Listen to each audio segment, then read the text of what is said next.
ದ್ವಾದಶ ರಾಶಿಗಳಲ್ಲಿ 8ನೇ ರಾಶಿ ವೃಶ್ಚಿಕ ರಾಶಿ. ರಾಹು ಕೇತು ಸ್ಥಳಾಂತರ ಏನಾಗ್ತಾ ಇದೆ ಮೇ 18ರಂದು. ಅದರಿಂದ ಈ ರಾಶಿಯವರಲ್ಲಿ ಯಾವ್ಯಾವ ರೀತಿ ಬದಲಾವಣೆ ಆಗಲಿದೆ? ಏನೇನು ಶುಭ ಅಶುಭ ಫಲಗಳು ಸಿಗಲಿದೆ ಗುರೂಜಿ? ಖಂಡಿತ. ಇದು ಕಾಲಪುರುಷನ ರಹಸ್ಯ ಕ್ಷೇತ್ರ ಅಂತ ಹೇಳ್ತಾರೆ. ವೃಶ್ಚಿಕ ರಾಶಿ ಒಂದು ಬಾವಿ ಇದ್ದಂಗೆ. ತುಂಬಾ ಆಳದಲ್ಲಿರ್ತಕ್ಕಂತಹ ರಾಶಿ ಅದು. ಆ ರಾಶಿಯ ಒಂದು ಪ್ರಭಾವ. ಹಾಗಾಗಿ ಈ ವೃಶ್ಚಿಕ ರಾಶಿಗೆ ನಾವು ನಮ್ಮ ಜ್ಯೋತಿಷ್ಯ ಶಾಸ್ತ್ರದಲ್ಲಿ ಕಾಲಪುರುಷನ ರಹಸ್ಯ ಕ್ಷೇತ್ರ ಅಂತ ನಾವು ಕನ್ಸಿಡರ್ ಮಾಡ್ತೀವಿ. ಹಾಗಾಗಿ ವೃಶ್ಚಿಕ ರಾಶಿಯಲ್ಲಿ ಈ ಜನಿಸ್ತಾ ಇರ್ತಕ್ಕಂಥವ್ರು ಯಾರಿರ್ತಾರೆ ಅದು ಕುಜನ ಕಾರಕತ್ವ ಆಗತ್ತೆ. ಮತ್ತೆ ಕುಜನ ಒಂದು ಭಾವ ಆಗ್ತದೆ. ಹಾಗಾಗಿ ಅದು ರಾಹುಗನು ಕುಜನಿಗೂ ಆಗಿರ್ಬೇಕು. ಕುಜ ರಾಹು ಇಬ್ರು ಕೂಡ ಬಹಳ ಶತ್ರುಗಳಾಗಿದ್ದಾರೆ. ಕುಜನಿಗೂ ರಾಹುನಿಗೂ ಆಗಿರೋದಿಲ್ಲ. ಹಾಗಾಗಿ ಈ ಒಂದು ರಾಶಿಗೆ ಈ ಒಂದು ವೃಶ್ಚಿಕ ರಾಶಿಗೆ 4ನೇ ಭಾವದಲ್ಲಿ ರಾಹು, 10ನೇ ಭಾವದಲ್ಲಿ ಕೇತು ಇರ್ತಾರೆ. ಕೇತು 10ನೇ ಭಾವ ದಶಮ ಸ್ಥಾನ ಅಂದ್ರೆ ಕರ್ಮಸ್ಥಾನ. ಕರ್ಮ ಅಂದ್ರೆ ಕೆಲಸ, ಉದ್ಯೋಗ, ವ್ಯವಹಾರ ಅದೆಲ್ಲಕ್ಕೂ ಅಡಚಣೆ ಆಗ್ತದೆ. ಕೆಲಸ ಮಾಡೋರಿಗೆ ಅಡಚಣೆ ಆಗ್ತದೆ. ಈಗ ಹೇಗಿರುತ್ತೆ ಅಂದ್ರೆ ಕೆಲಸ ಚೆನ್ನಾಗೇ ಇರುತ್ತೆ, ಅದು ತುಂಬಾ ದೂರ ಅಂತ ಅವ್ರು ಹೋಗ್ಲಿಕ್ಕೆ ಆಗಲ್ಲ, ಕೆಲಸ ಬಿಡ್ಬೇಕಾಗ್ತದೆ. ಕೆಲಸ ಚೆನ್ನಾಗಿರಲ್ಲ, ಹತ್ರ ಇದೆ ಅಂತ ನಾವು ಹೋಗ್ಬೇಕಾಗತ್ತೆ, ಸಂಬಳ ಕಮ್ಮಿ ಇರುತ್ತೆ. ಹೀಗೆ ಅಡಚಣೆ ಅಂತ ಹೇಳ್ತೀವಿ. ಇದೆಲ್ಲ ಒಂದು ಕಂಫರ್ಟ್ ಇಲ್ಲಿ ಇರಲ್ಲ. ನಿಮ್ಗೆ ಯಾವ್ದು ಒಂದು ಚೆನ್ನಾಗಿದ್ದು ಒಂದು ಚೆನ್ನಾಗಿರಲ್ಲ, ಒಂದು ಚೆನ್ನಾಗಿದೆ ಇನ್ನೊಂದು ಚೆನ್ನಾಗಿರಲ್ಲ, ಹೀಗೆ ಚೆನ್ನಾಗಿಲ್ಲ ಅನ್ನುವಂಥದ್ದು ಬರ್ತದೆ. ಇದೊಂದು 10ನೇ ಮನೆಯಲ್ಲಿ ಕೇತು. ಕೇತು ಎಲ್ಲ ಕಟ್ಟು ಮಾಡ್ತಾನೆ. ನಿಮ್ ಕೆಲಸಗಳ ಕಾರ್ಯಗಳನ್ನು ಪ್ರತಿಯೊಂದನ್ನು ಕೂಡ ಹತ್ರ ಬರ್ತಾ ಇದ್ದಂತೆ ಸುಮಾರು 70-80% ಕೆಲಸ ಆದ್ಮೇಲೆ ಆ ಕೆಲಸ ನಿಲ್ಲಿಸೋದು, ಕಟ್ ಮಾಡೋದು, ಅದನ್ನ ಪ್ರತಿಬಂಧಕ ಮಾಡುವಂತಹದ್ದು ಕೇತು ಮಾಡ್ತಾನೆ. 4ನೇ ಭಾವದಲ್ಲಿ ರಾಹು ಇರೋದ್ರಿಂದ ಮನೆಯಲ್ಲಿ ಅತ್ತೆ ಮಾವನಿಗೆ ಅಥವಾ ತಂದೆ ತಾಯಿಗಳಿಗೆ ಆರೋಗ್ಯ ತೊಂದರೆ ಬರುತ್ತೆ. ಆರೋಗ್ಯ ತೊಂದರೆ ಯಾವ ರೀತಿ ಬರ್ಬೋದು ಅಂದ್ರೆ ಒಂದು ಮಾನಸಿಕವಾಗಿ ಅವರಿಗೆ ಆರೋಗ್ಯದ ಕೆಡುವಂತ ಸಾಧ್ಯತೆ, ಅಂದ್ರೆ ಭಿನ್ನಾಭಿಪ್ರಾಯಗಳು ಬರೋದು. ಮಾನಸಿಕ ತೊಂದರೆ ಯಾಕೆ ಬರುತ್ತೆ? ನಾನು ಹೇಳಿದಾಗ ಯಾರು ಕೇಳಿ ಅದು ಬೇಜಾರಾಗ್ಬಿಡ್ತದೆ ನಮ್ಗೆ. ಪ್ರಪಂಚ ಇರೋದೇ ಹಾಗೆ. ನಾನು ಹೇಳ್ದಂಗೆ ಎಲ್ಲ ಆಗ್ಬೇಕು. ಎಷ್ಟೋ ಜನ ಕೇಳ್ತಾರೆ, ನಾನು ಹೇಳಿದ್ದಾಗ್ತಾ ಇಲ್ಲ, ನಾನು ಹೇಳಿದ್ದಾಗ್ತಾ ಇಲ್ಲ. ಯಾರು ಹೇಳಿದ್ದಾಗತ್ತೋ ಬಿಡುತ್ತೋ ಗೊತ್ತಿಲ್ಲ. ಎಲ್ರಿಗೂ ಆ ಒಂದು ಇಂಟೆನ್ಷನ್ ಇದೆ, ಆ ಒಂದು ಆಸೆ ಇದೆ. ನಾನು ಹೇಳಿದಂಗೆ ಎಲ್ಲ ಕೇಳಬೇಕು, ನಾನು ಹೇಳಿದ್ದನ್ನ ನಡಿಬೇಕು, ನಾನು ಹೇಳಿದ್ದಕ್ಕೆ ಎಲ್ಲ ಉಪಯೋಗ ಕೊಡಬೇಕು, ಈ ತರ ಚಿಂತನೆಗಳಿರ್ತವೆ. ಆ ಒಂದು ಚಿಂತನೆಗೆ ಅವ್ರು ಸ್ವಲ್ಪ ತೊಂದರೆ ಕೊಡ್ತಾನೆ ರಾಹು. ಏನಂದ್ರೆ ಸುಖಭಂಗ ಮಾಡ್ತಾನೆ. ಅಂದ್ರೆ ಅವನು ಮಾನಸಿಕವಾಗಿ ಸ್ವಲ್ಪ ನಿಮ್ಗೆ ಹೊಡೆತವನ್ನ, ಪೆಟ್ಟನ್ನು ಕೊಡ್ತಾನೆ. ಇನ್ನು ಎರಡನೇದಾಗಿ ಏನೋ ಬಿದ್ದು ಗಿದ್ದು ಪೆಟ್ಟು ಮಾಡ್ಕೊಂಡ್ರೆ ಒಂದು ತಲೆಗೆ ಪೆಟ್ಟಾಗತಕ್ಕಂಥದ್ದು, ಇಲ್ಲ ಕಾಲಕ್ಕೆ ತಲೆಗೆ ಪೆಟ್ಟಾಗುವಂತ ಸಾಧ್ಯತೆ ಜಾಸ್ತಿ ಇರುತ್ತೆ. ಆದಷ್ಟು ಜಾಗ್ರತೆಯಾಗಿ ವಾಹನ ಚಲಾಯಿಸುವಾಗ ಅವರು ನೋಡ್ಕೊಂಡು ಹೋಗ್ಬೇಕು. ಇನ್ನು ವಾಹನ ಅಪಘಾತದ ಭಯ ಇದೆ. ವಾಹನ ನೀವು ಹೊಸ ತಗೊಳ್ಳಿ, ಹಳೆ ತಗೊಳ್ಳಿ, ಯಾವುದೇ ತಗೊಳ್ಳಿ, ಇರೋ ವಾಹನ ಓಡಿಸ್ತಿದ್ರು ಕೂಡ ವಾಹನ ಯಾರು ತಗೊಳ್ಳೋದು ಪ್ರತಿಯೊಬ್ಬರಲ್ಲಿ ವಾಹನ ಇದೆ. ಈಗ ಪ್ರತಿಯೊಬ್ಬರ ಕೈಯಲ್ಲೂ ವಾಹನ ಇರ್ತದೆ. ಇಲ್ಲಿ ಬೆಳಗಿನ ಸಾಯಂಕಾಲ ವಾಹನ ಇಲ್ಲದೆ ಯಾರು ಏನು ಮಾಡ್ಲಿಕ್ಕೆ ಆಗಲ್ಲ. ವಾಹನ ಬೇಕೇ ಬೇಕು, ಹೋಗೋದಕ್ಕೆ ಬರೋದಕ್ಕೆ ಪ್ರತಿಯೊಂದಕ್ಕೂ ಬೇಕು. ಹಾಗಾಗಿ ವಾಹನ ಚಲಾಯಿಸುವಾಗ ಬಹಳ ಜಾಗ್ರತೆಯಿಂದ ವಹಿಸಬೇಕು.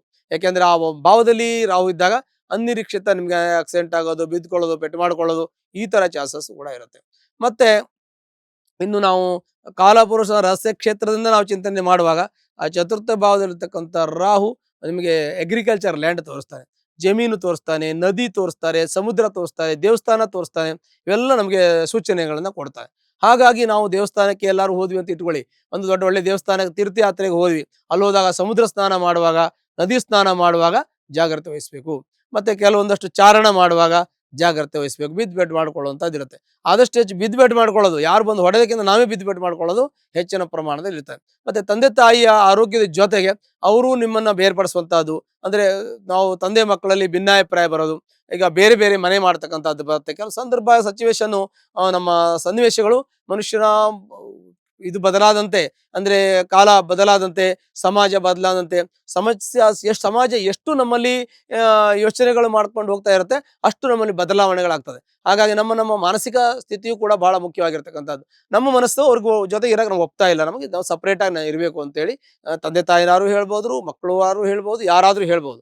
ಕೆಲವು ಗಂಡ ಹೆಂಡತಿನೂ ಕೂಡ ನನಗೆ ದಾಂಪತ್ಯದಲ್ಲಿ ನಮಗೆ ನೆಮ್ಮದಿ ಇಲ್ಲ, ನಾನು ಬಿಟ್ಟು ಹೋಗ್ತೀನಿ ಅಂತ ಕೂಡ ಹೇಳ್ಬೋದು. ಇದು ಸಂದರ್ಭ ಕೂಡ ಈ ಒಂದು ರಾಶಿಯವರಿಗೆ, ವೃಶ್ಚಿಕ ರಾಶಿಯವರಿಗೆ ಇರ್ತದೆ. ಆದ್ರೂ ಕೂಡ ಗುರುವಿನ ಅನುಕೂಲ ಇಲ್ಲ ಅವರಿಗೆ. ಪಂಚಮದಲ್ಲಿ ಶನಿ ಗೋಚರ ಇದೆ. ಪಂಚಮದಲ್ಲಿ ಶನಿ ಗೋಚರ ಆಗಿರೋದ ಪೂರ್ವಾಹಿತ ಕರ್ಮ ಅವ್ರಿಗೆ ಆಕ್ಟಿವ್ ಆಗುತ್ತೆ, ಅಂದ್ರೆ ಪಾಪದ ಕರ್ಮ ಆಕ್ಟಿವ್ ಆಗುತ್ತೆ. ಏನೇ ಪೂರ್ವಾಹಿತದಲ್ಲಿ ಕರ್ಮದ ಫಲಗಳು ಇರುತ್ತೆ ಅಂದ್ರೆ ಫಸ್ಟ್ ರೌಂಡ್, ಸೆಕೆಂಡ್ ರೌಂಡ್, 2 ರೌಂಡಲ್ಲಿ ಶನಿಯನ್ನ ನಾವು ಯೋಚನೆ ಮಾಡ್ಬೇಕು. ಹಾಗಾಗಿ 30 ವರ್ಷ ಮೇಲಾದವ್ರಿಗೆ ಒಂದು ಫಲ ಕೊಡ್ತಾನೆ ಶನಿ, 30 ವರ್ಷ ಒಳಗಡೆ ಒಂದು ಫಲ ಕೊಡ್ತಾನೆ. 30 ವರ್ಷ ಒಳಗಡೆ ಇರೋರಿಗೆ ಸ್ವಲ್ಪ ಕಠಿಣವಾಗಿರ್ತದೆ. 30 ವರ್ಷ ಮೇಲೆ ಆದವರಿಗೆ 50% ಅವ್ರಿಗೆ ರಿಲೀಸ್ ಆಗ್ತದೆ. ಯಾಕೆ ಶನಿದು ರಾಹುದು ಎರಡೂ, ಅದೇ 1 ರೌಂಡು 2ನೇ ರೌಂಡ್ ಅಂತೇಳಿ. ಹಾಗೆ ಶನಿ 18, ರಾಹು 18 ವರ್ಷಕ್ಕೆ ಒಂದ್ಸಲ 1 ರೌಂಡ್ ಬರ್ತಾನೆ, ಶನಿ 30 ವರ್ಷಕ್ಕೆ ಬರ್ತಾನೆ. ಹಾಗಾಗಿ 30 ವರ್ಷ ನಾವು ಕನ್ಸಿಡರ್ ಮಾಡ್ಬೇಕಾಗ್ತದೆ. ಶನಿವತ್ತು ರಾಹು ಕುಜವತ್ತು ಕೇತು ಅಂತ ನಾನು ಆವಾಗಲೇ ಹೇಳಿದೆ. ಹಾಗಾಗಿ ಅಂತ ಒಂದು ಈ ವೃಶ್ಚಿಕ ರಾಶಿಯವರಿಗೆ ರಾಹು ಒಳ್ಳೆ ಫಲವನ್ನು ಕೊಡೋದಿಲ್ಲ, ಶನಿ ಒಳ್ಳೆ ಫಲ ಕೊಡೋದಿಲ್ಲ, ಗುರುವಿನ ಬಲ ಇಲ್ಲ, ಮತ್ತೆ ದಶಮ ಸ್ಥಾನದಲ್ಲಿ ಕೇತು ಇದ್ದಾನೆ. ಹಾಗಾಗಿ ಸಾಮಾನ್ಯವಾಗಿ ಈ ವೃಶ್ಚಿಕ ರಾಶಿಯವರು ಪ್ರತಿಯೊಂದರನ್ನು ಹುಷಾರಾಗಿರ್ಬೇಕು. ಈಗ ನಾನು ಎಷ್ಟು ಅಂತ ಹೇಳಲಿಕ್ಕಾಗತ್ತೆ, ಒಂದೊಂದು ಗ್ರಹಗಳು 150 ರೀತಿ ಫಲವನ್ನ ಕೊಡುತ್ತೆ. ಎಷ್ಟು 150 ರೀತಿ ಫಲವನ್ನ ಒಂದೊಂದು ಗ್ರಹಗಳು ಕೊಡುತ್ತೆ. ಹೀಗೆ ನಾವು 9 ಗ್ರಹಗಳ ಫಲವನ್ನು ಹೇಳ್ಕೊಂಡು ಹೋದ್ರೆ ನಮಗೆ ಯಾರ ಏನು ಸಮಸ್ಯೆ ಇದೆ ಅನ್ನೋಕ್ಕಿಂತ ಮುಖ್ಯವಾಗಿ ಅವ್ರವ್ರಿಗಿರೋ ಸಮಸ್ಯೆನ ಅವ್ರವ್ರು ಜಾಗ್ರತೆ ವಹಿಸ್ಕೊಂಡ್ರೆ ಸಾಕು. ಓದುವಂತ ಮಕ್ಕಳು ವಿದ್ಯಾಭ್ಯಾಸ ಬಗ್ಗೆ ಜಾಗ್ರತೆ ವಹಿಸ್ಬೇಕು, ಕೆಲಸ ಮಾಡೋರು ಕೆಲಸಕ್ಕೆ ಜಾಗ್ರತೆ ವಹಿಸ್ಬೇಕು, ಅವ್ರವ್ರ ಕೆಲಸ ಮಾಡುವವರು ಅವ್ರು ಜಾಗ್ರತೆ ವಹಿಸ್ಕೊಂಡು ಹಣಕಾಸಿನ ವಿಚಾರ, ಆರೋಗ್ಯ ವಿಚಾರ, ದಾಂಪತ್ಯದ ವಿಚಾರ, ಕುಟುಂಬದ ವಿಚಾರ, ಮಕ್ಕಳ ವಿಚಾರ, ಕೆಲಸ, ಇದೆಲ್ಲ ಅವ್ರವ್ರು ಮಾಡೋ ಕೆಲಸ ಅವ್ರವ್ರು ಕರೆಕ್ಟಾಗಿ ನಿಭಾಯಿಸ್ಕೊಂಡು ಹೋದ್ರೆ ಈ ಸಮಸ್ಯೆಗಳಿಂದ ಅವರು ಪಾರಾಗ್ಬೋದು. ಆದರೂ ಕೂಡ ಒಂದು 50% ಎಫೆಕ್ಟ್ನ, ಒಂದು 50% ಮಧ್ಯಮ ಫಲವನ್ನ ಎಫೆಕ್ಟ್ ಆಗೇ ಆಗ್ತಾ ಇದೆ. ಗುರುವಿನ ಅನುಗ್ರಹನೂ ಇಲ್ಲ, ಮತ್ತೆ ಕೆಲಸದ ಕರ್ಮಸ್ಥಾನದಲ್ಲಿ, ಮತ್ತೆ ಸುಖ ಸ್ಥಾನದಲ್ಲಿ, ಮತ್ತೆ ಪೂರ್ವ ಪುಣ್ಯ ಸ್ಥಾನದಲ್ಲಿ ಎಲ್ಲ ಅದರ ಸ್ಟ್ರಕ್ ಆಗಿ ಆಗ್ಬಿಟ್ಟಿದೆ, ಪಂಚಭೃತರಾಗ್ಬಿಟ್ಟಿದೆ ಎಲ್ಲ ಸೇರ್ಬಿಟ್ಟು. ಹಾಗಾಗಿ ಯಾವುದೂ ಕಡೆಯಿಂದ ಸರಿಯಾಗಿ ಮಾರ್ಗ ಸಿಗ್ತಾ ಇಲ್ಲ. ಹಾಗೆ ಅವ್ರ ಜಾತಕ ಮುಖ್ಯವಾಗಿ ಅವ್ರು ಫಸ್ಟಿಗೆ ಜಾತಕ ನೋಡ್ಬೇಕು. ಯಾಕಂದ್ರೆ ಗೋಚಾರದಲ್ಲಿ 100ಕ್ಕೆ 100 ಪ್ರಾಬ್ಲಮ್ ಇದೆ. ಅವಾಗ ಅವ್ರು ಜಾತಕ ನೋಡ್ಬೇಕು. ಜಾತಕದಲ್ಲಿ ತುಂಬಾ ಚೆನ್ನಾಗಿತ್ತು ಅಂತಂದ್ರೆ ಈ ಸಮಸ್ಯೆ ನಿಮಗೆ 50% ಕಡಿಮೆ ಆಗ್ಬಿಡ್ತದೆ. ಮತ್ತೆ ಅದು ಚೆನ್ನಾಗಿತ್ತು ಅಂತಂದ್ರೆ ನೀವು ಮಾಡೋ ಕೆಲಸದ ಮೇಲೆ ಡಿಪೆಂಡ್ ಆಗುತ್ತೆ. ನೀವು ಒಳ್ಳೆ ಕೆಲಸ ಮಾಡ್ತಾ ಇದ್ರೆ ಅದು ನಿಮಗೆ ಪಾಸಿಟಿವ್ ಆಗಿ ನಿಮಗೆ ಬರುತ್ತೆ. ಏನೋ ಸಣ್ಣ ಪುಟ್ಟ ಮೈನಸ್ ಇದ್ರೆ ಅದನ್ನ ಪ್ಲಸ್ ಮಾಡ್ಕೊಂಡ್ರೆ ಆಯ್ತು, ಅದೇನು ವಿಶೇಷ ಅಲ್ಲ. ಹಾಗಾಗಿ ಈ ಒಂದು ವೃಶ್ಚಿಕ ರಾಶಿ ಇರ್ತಕ್ಕಂಥ ವ್ಯಕ್ತಿಗಳಿಗೆ ಸಾಮಾನ್ಯ ಜಾಸ್ತಿ ಫಲ ಅಂದ್ರೆ ಹೆಚ್ಚಿನ ಅಶುಭ ಫಲಗಳು ಹೆಚ್ಚಿಗೆ ಇರೋದ್ರಿಂದ ಅವ್ರು ಬಹಳ ಜಾಗೃತಿ ಆಗಿರಿಸಬೇಕು. ಮತ್ತೆ ಸುಬ್ರಹ್ಮಣ್ಯನ ಆರಾಧನೆ ಮಾಡ್ಬೇಕು. ಅವರು ಸುಬ್ರಹ್ಮಣ್ಯನ ಆರಾಧನೆ, ದುರ್ಗಿ ಆರಾಧನೆ, ಗಣಪತಿ ಆರಾಧನೆ ಮಾಡೋದ್ರಿಂದ ಅವ್ರ ಸರ್ವ ಕಷ್ಟಗಳು ಕೂಡ ಪರಿಹಾರ ಆಗ್ತದೆ. ಎಂತ ಸಮಸ್ಯೆ ಇದ್ರು ಕೂಡ ಮಂಜಿನಂತೆ ನೀರಿನಂತೆ ಕರಗಿ ಹೋಗ್ತದೆ. ಅವ್ರಿಗೆ ಅಷ್ಟು ಒಳ್ಳೆ ಯೋಗ ಕೂಡ ಇರ್ತದೆ. ಬಟ್ ಅದು ಕರಗಿಸ್ಕೊಳ್ಳೋದು ಅರಗಿಸ್ಕೊಳ್ಳೋದು ನಮ್ಮ ಕೈಯಲ್ಲಿರೋದು. ನಾವು ಹೆಂಗೆ ನಡ್ಕೋತೀವಿ ಹಾಗೆ ನಮ್ಮ ಫಲಗಳು ಬರ್ತದೆ. ಹಾಗಾಗಿ ಅವರು ಆ ತರ ಮಾಡ್ಬಿಟ್ರೆ ಎಂತ ಕಷ್ಟ ಇದು ಬರೋದಿಲ್ಲ ಅವರಿಗೆ. ಅವ್ರಿಗೆ ಜಾತಕ ಚೆನ್ನಾಗಿದ್ದು ಇನ್ನೂ ಒಳ್ಳೇದಾಗ್ತದೆ ಅವರಿಗೆ. ಆದ್ರೂ ಕೂಡ ಅವರಿಗೆ ಸಾಮಾನ್ಯವಾಗಿ ಈ ಒಂದು ಸಮಯ ಏನಿದೆ ಅವ್ರಿಗೆ ಚೆನ್ನಾಗಿಲ್ಲ ಅಂತ ನಾವು ಹೇಳ್ಬೇಕು. ರಾಹುಕೇತು ಸ್ಥಳ ಬದಲಾವಣೆ ಬಳಿಕ ವೃಶ್ಚಿಕ ರಾಶಿಯವರು ಯಾವ ರೀತಿ ಒಂದು ಎಚ್ಚರಿಕೆಯನ್ನು ವಹಿಸಬೇಕು ಅನ್ನೋದ್ರ ಬಗ್ಗೆ ಮಾಹಿತಿಯನ್ನು ತಿಳಿಸಿಕೊಟ್ರಿ ಗುರುಜಿ. ಧನ್ಯವಾದ. ಲೇಟೆಸ್ಟ್ ಹಾಗೂ ಇಂಟ್ರೆಸ್ಟಿಂಗ್ ಸುದ್ದಿಗಳಿಗಾಗಿ ಬಾಸ್ ಟಿವಿ ಕನ್ನಡ ಚಾನೆಲ್ನ ಸಬ್ಸ್ಕ್ರೈಬ್ ಮಾಡಿ. ಹಾಗೆಯೇ ಬೆಲ್ ಐಕಾನ್ ಪ್ರೆಸ್ ಮಾಡಿ.